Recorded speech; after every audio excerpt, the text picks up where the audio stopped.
La question de l'interdiction de l'image est aussi une question de pratique et non de dogmatique.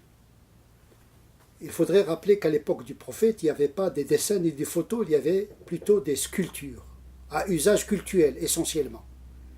Et donc la sculpture à l'époque du prophète était liée à la aqidah, c'est-à-dire à la dogmatique, à la croyance et à la pratique cultuelle. Donc il faut comprendre ces textes dans ce contexte-là. Et donc l'image Sora utilisée dans les hadiths du prophète concerne en premier lieu cette pratique qui était essentiellement idolâtre. Et donc l'islam est venu interdire cet usage par prévention, pour que les musulmans ne retombent pas dans leur passé idolâtre, parce qu'ils sont fraîchement convertis et ils risquent de retomber dans l'idolâtrie. Mais les savants bien après, ils ont dit oui, tant que l'image ne fait pas l'objet d'adoration, tant que la sculpture ne fait pas l'objet d'adoration, il n'est pas interdit de la sculpter, de la dessiner.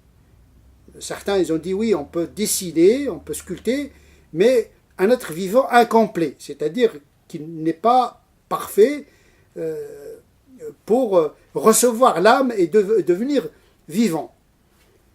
D'autres disent en vérité, ce qui est interdit, c'est l'acte de défiance. En effet, le hadith qui parle de l'interdiction, il met en garde celui qui sculpte dans une perspective de défier la création de Dieu. C'est-à-dire, il sculpte, il dessine pour rivaliser Dieu. Et là, on n'est plus dans la pratique exotérique, on est dans la dogmatique et la défiance. On n'est plus dans la pratique, on est ici dans l'associationnisme. Et donc il faut véritablement saisir le sens et l'esprit de la loi pour ne pas passer à côté de l'enseignement. Tant qu'il n'y a pas ce risque d'idolâtrie, tant qu'il n'y a pas ce risque de vénération de l'image, eh bien la permission va de soi.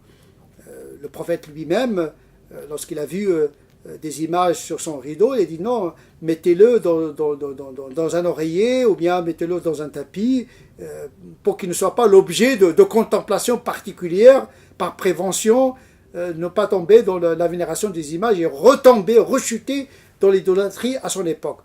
Donc il y a l'enseignement du prophète, il y a l'enseignement du Coran, mais il y a également surtout l'esprit qu'il ne faudrait pas oublier.